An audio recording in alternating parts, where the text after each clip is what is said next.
Hello, writers. Okay, so we are going to talk about showing, don't telling. So I know you remember your English teacher or professor talking about showing, don't telling when you're writing. It's basically a way of painting a vivid picture for your reader. Okay, so I want to talk about 3 ways that you can show and not just tell. Because is it okay to just tell the story? Absolutely. But would your reader prefer that you show them in your writing? Absolutely. Okay. So this is really just a way to um, help your writing grow and take your writing to a new level. Okay. Tip number 1, use vivid descriptions. Okay. Try to use all 5 senses: sight, sound, smell, hearing, taste.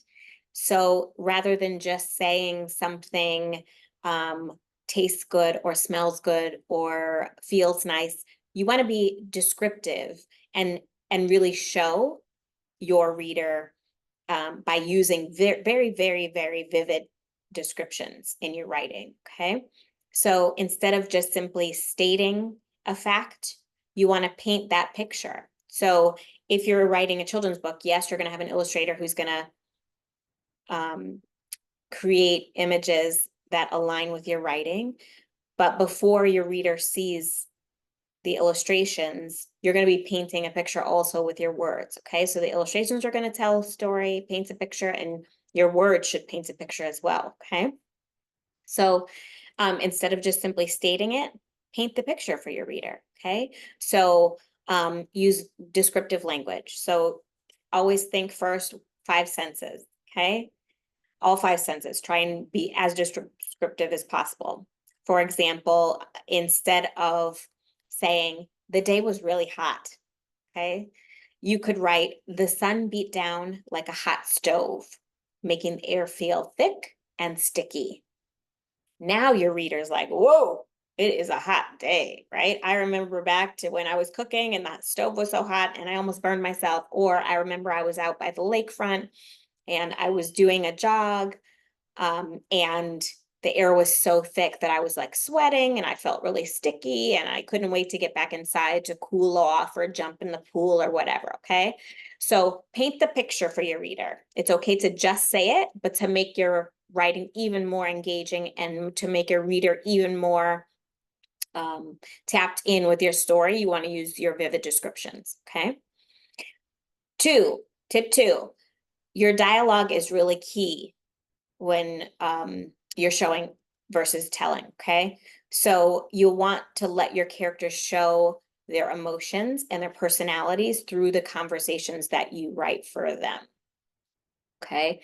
Avoid telling the reader how your character feels, but instead you want to let the words and actions reveal the emotions. Okay. So dialogue is key. If you are someone who doesn't pay attention when you're out and about, or you don't really pick up on dialogue well, I challenge you to start paying attention to the voices around you, the dialogue that's happening around you. You don't want to eavesdrop. I'm not telling you to like stalk people or eavesdrop or anything like that.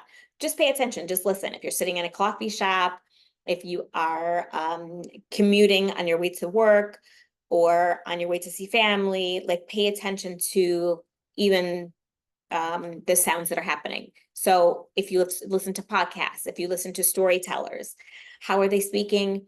What language are they using? Especially when it comes to writing for children, right? You want to pay attention to the language that taps in or will resonate with young readers. So if you have not been around children and you don't know how they speak to each other, you don't know what makes them laugh, you don't know what they're interested in, you have to start paying attention to those things. Okay. So if you're in a cafe and you usually ignore the family of children, the family with children next to you, pay attention to what the kids are saying. What are they asking for? How are they asking? What's the tone of their voice? How are they interacting with the other children around them? Right. So those paying attention to those kind of details will help you as you're writing the story. Okay. So you want to let the words and the actions reveal their emotions versus you just telling us that child over there is sad. Well, how do you know?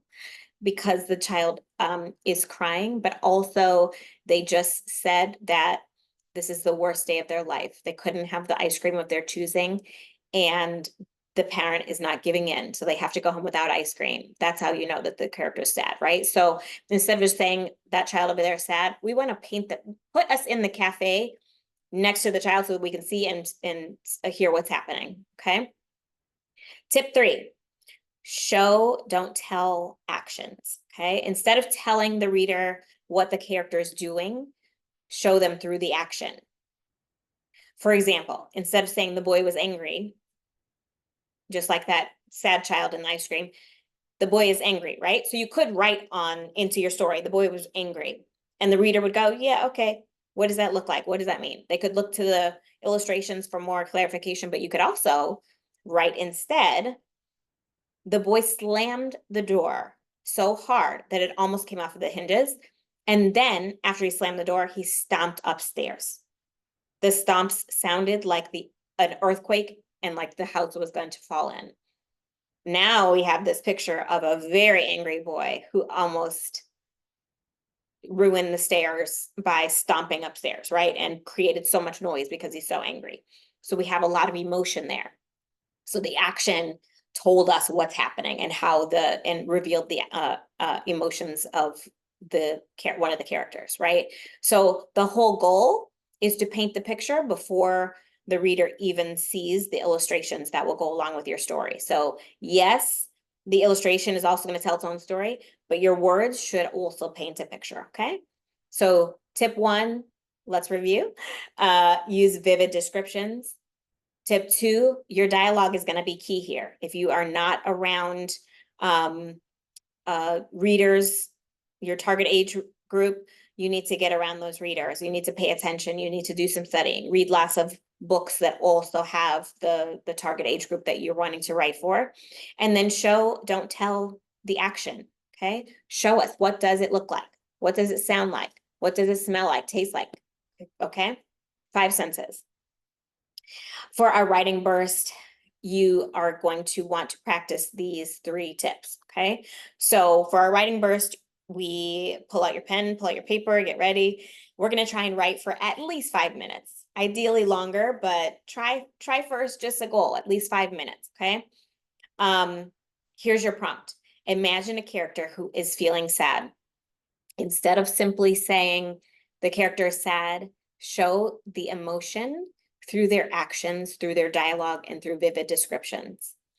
For example, what did they do? What did they say? What did they look like? How do the surroundings feel and look? Okay, all 5 senses. So your character is really sad. Show us what the emotion looks like. Show us what the setting looks like. What does the dialogue look like? Write with vivid descriptions. Good luck, writers. I will see you next time.